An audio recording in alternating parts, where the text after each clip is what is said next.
a luchar contra los turcos y cuando acabe la batalla nos pondremos todos de acuerdo. Gracias a la buena cabeza de Álvaro Basón, porque estuvo a punto la Liga de desaparecer. Y aquí viene lo interesante. Como los ingleses en Trafalgar, y es curioso que hoy es el aniversario del nacimiento de Horatio Nelson, hace ya más de 250 años, hoy nacía en Norfolk el amigo Nelson, que nos hizo una visita en Santa Cruz y en la isla en 1797, y fue la única derrota que tuvo en su carrera militar. ¡Viva Tenerife! Pues, como en Trafalgar, los cristianos fueron a una batalla decisiva, a un choque frontal a muerte, a la aniquilación del enemigo, como hizo Nelson con la escuadra combinada hispano-francesa en 1805. En cambio, los turcos tenían una táctica distinta, que era, usando sus veleros muy maniobreros y sus galeras, dar golpes de mosquito, marear la perdiz, pero nunca tener un choque frontal. Y entonces aquí viene una cosa que se relaciona con el culto a la Virgen del Rosario, que es que el gran error de la flota turca fue salir a la mar a combatir.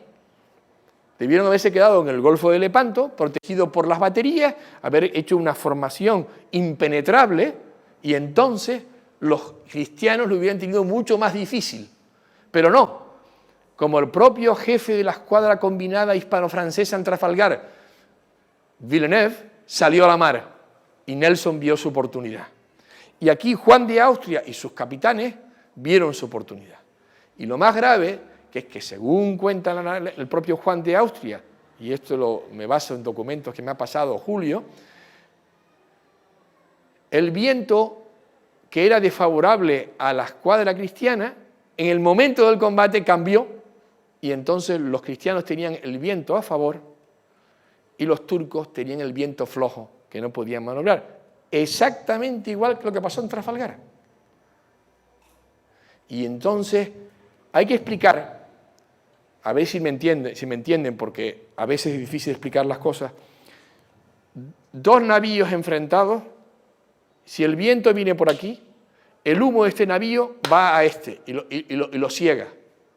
En cambio, el que está en sotavento, contra el viento, dispara y su humo también vuelve a su barco, con lo cual doble cortina de humo. No es cierto.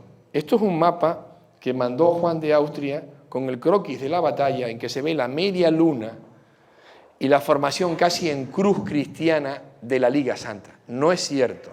Alí Pasha, al darse cuenta de que la formación cristiana era en tres grandes secciones, el ala derecha, el centro, el ala izquierda y la reserva, hizo lo mismo con la suya y se enfrentaron sección contra sección. Así debió de ser. Los turcos tenían pocos marineros, con lo cual la maniobra no era tan buena, igual que en Trafalgar, que la escuadra hispano-francesa no tenía suficientes marineros. En eso tenían la ventaja los cristianos. Más aún, los españoles, que eran la fuerza más importante de esa expedición, repartieron compañías de soldados en aquellas galeras venecianas que no tenían suficiente guarnición.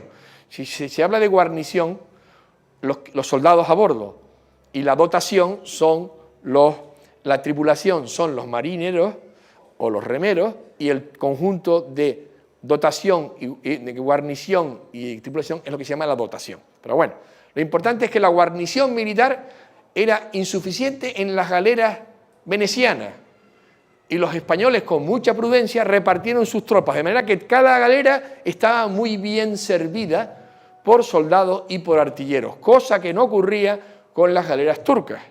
En la vanguardia, como ven, están las 6 galeasas, que les dije antes, que hicieron una verdadera carnicería, un verdadero efecto de sorpresa a las 3 secciones que venían de los turcos, y luego se retiraron. Las galeasas dieron una bordada y se separaron de la línea de batalla, pero ya habían hecho el daño. Como les dije, eran los buques que tenían más artillería. Por lo tanto, cuando empieza el combate de verdad, ya los turcos están tocados del remo, para entendernos, tocados del ala. Y entonces aquí sucede 3 combates distintos y un solo Dios verdadero. El combate de la parte superior, que es la izquierda española, la izquierda cristiana, el turco Siroco intenta atacarles por la costa, porque había costa por ese lado. Intenta rodearles, había que rodear por detrás para cogerlos entre 2 fuegos. Pero era muy difícil maniobrar entre las rocas, los arrecifes y los bajíos. Luego ahí se formó un tapón, y en ese tapón fue cuando el ala izquierda hizo un buen combate con los turcos, llegó a morir Barbarrigo, murió en el combate, y el propio Siroco murió en el combate. O sea, ya tenemos 2 capitanes héroes del combate de Lepanto. Por lo tanto, el ala turca izquierda fue diezmada, fue bastante mal parada. En el centro se produce, y luego veremos sobre esta imagen, se produce esto que está reproducido en el Palacio del Marqués de Santa Cruz. Si algún día van por el Viso a comer perdices y buen vino Valdepeña, pues ahí tienen ustedes el Palacio del Viso del Marqués de Santa Cruz, donde en la sala de batallas que tiene él en la galería están muchas cosas de sus victorias, entre ellas la victoria de Lepanto. Aquí ven ustedes el combate que los amigos de la librea reproducen cada año, que es la lucha terrible entre la capitana de Juan de Austria y la capitana de Ali Pasha en el centro de la formación. Pero, afortunadamente, cuando las cosas estaban muy mal para Juan de Austria, y la lucha era muy encarnizada, llegaron los refuerzos que estaban detrás. Llegó Álvarez Bazán con su flota de retaguardia, con su escuadra, que ya había ayudado antes a Barbarrigo en la izquierda, pero se volvió al centro a ayudar a la otra. Esto se llama buenas dotes marineras y buen sentido táctico. Y también el veneciano Colonna también ataca y entonces consiguen derrotar a Ali Pasha, que muere en el combate, y sus 2 hijos son prisioneros por los cristianos. Y como ustedes saben, su vida fue respetada. En la librea se permite un recurso literario y ponen a una mujer. Fue un ayo, era un hombre el que estaba cuidando a esos 2 niños, a esos 2 chicos, en la capitana de Ali Pasha. Pero bueno, es bonito, es una licencia literaria. El ala derecha. Esta fue el peor comportamiento de la batalla de Lepanto por parte de los cristianos. Este Juan Andrea Doria, que no era muy buen marinero, tampoco su padre lo fue, era un armador que hacía dinero, negocios con la guerra, pero en el fondo no era un Álvaro de Bazán. Se dejó atrapar por su contrincante, Uluk Ali. Uluk Ali era muy listo, fue el gran estratega turco de la batalla. Empezó a ir hacia el sur, mejor dicho, hacia el este. Y entonces Andrea Doria lo siguió para que no le diera la vuelta por detrás. Pero llegó un momento en que Uluk Ali hizo así, de una virada, y se metió en el hueco que había dejado Andrea Doria y fue contra el centro de la formación de nuevo para ayudar a Ali Pasha.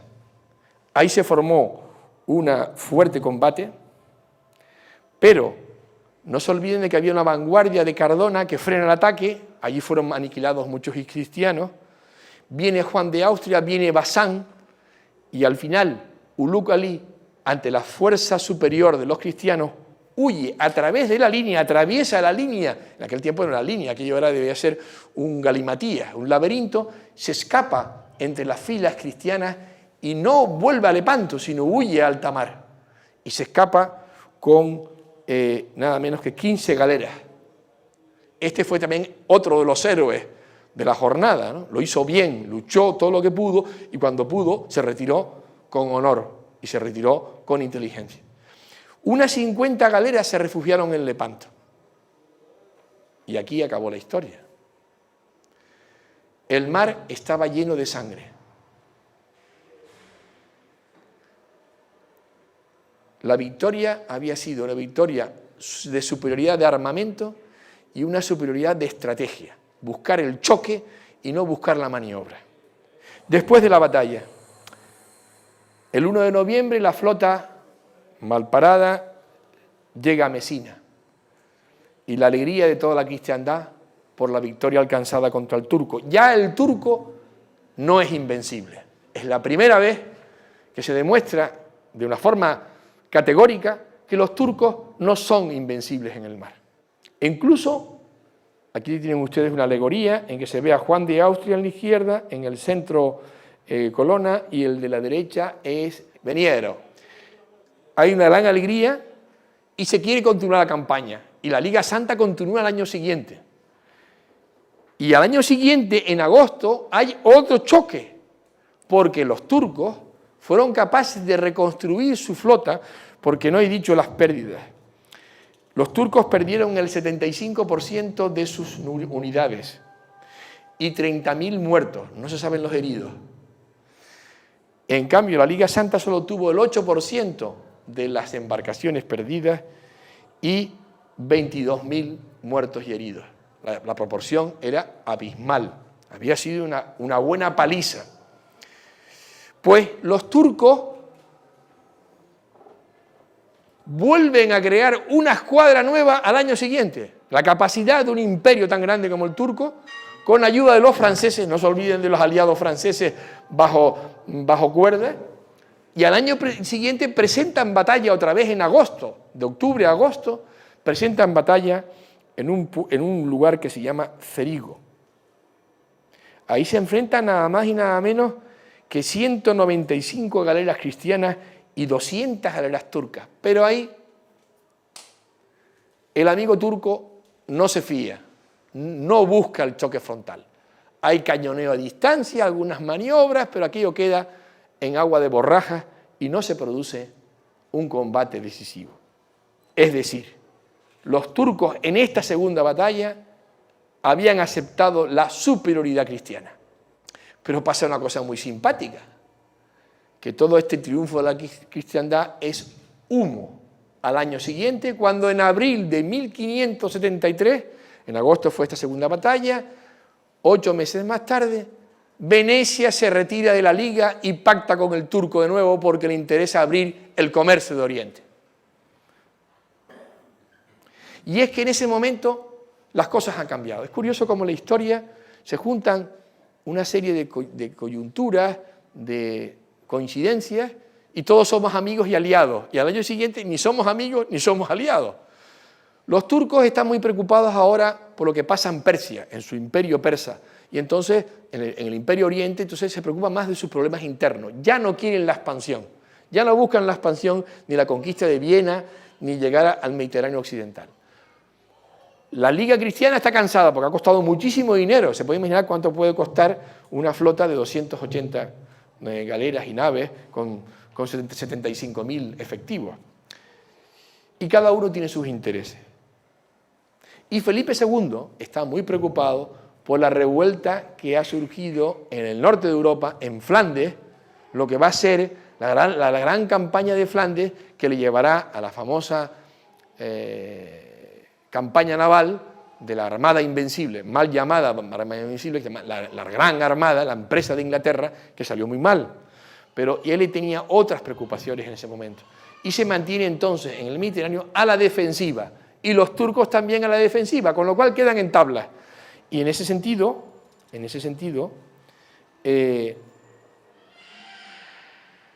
los turcos nunca más supusieron una amenaza real a la cristiandad en el resto del siglo XVII y, por supuesto, en el resto de la Edad Moderna.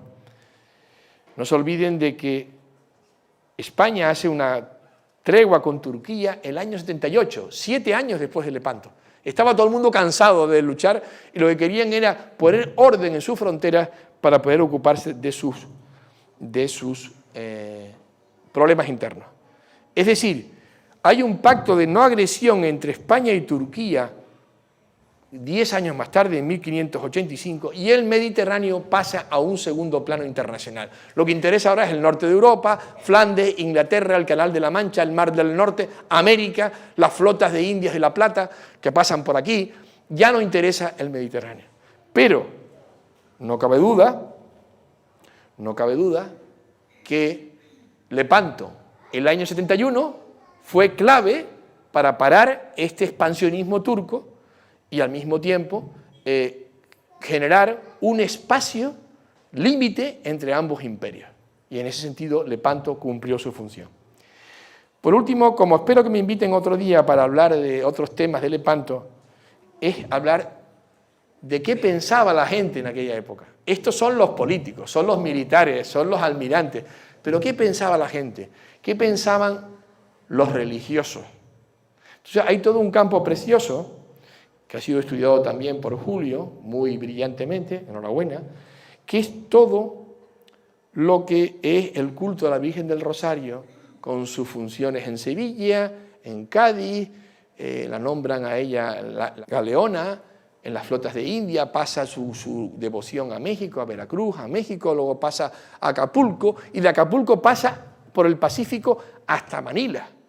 Estamos hablando de unas distancias astronómicas, meses y meses de navegación. En la época de la vela, esto eran meses.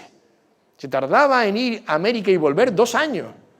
Cruzar todo México hasta Acapulco, una serie de meses, y otros meses de navegación por el gran mar Pacífico, el océano, hasta llegar a Manila. Pues la tradición de la Virgen del Rosario, a lo largo de un siglo, va recorriendo toda esa ruta, y hoy en día hay todavía acontecimientos históricos navales en Manila, en México.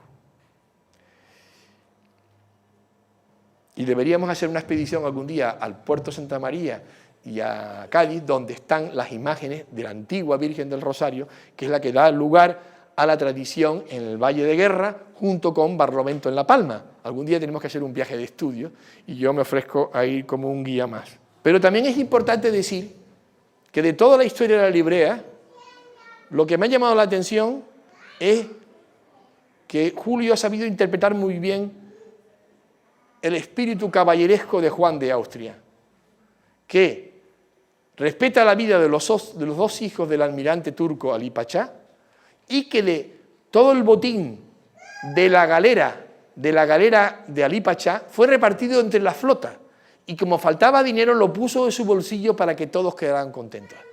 Esto es un caballero renacentista, esto es un líder de su tiempo. Pero también hay relatos terribles de venganza de los galeotes cristianos que remaban en las galeras turcas contra su jefe, contra sus esbirros, ¿no? Y también cómo no respetaron a los prisioneros. Los mataron, los remataron, los tiraron al mar.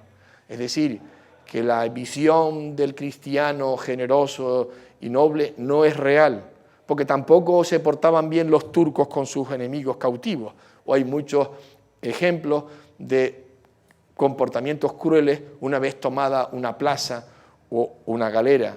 Por lo tanto, en esa historia que nos cuenta la librea hay un apartado de mito, de leyenda, de deseo en voz alta de que la guerra no exista entre las potencias civilizadas, y desde luego lo que sí se rescata es el papel de Juan de Austria como un caballero que supo ganar con honor. Muchas gracias.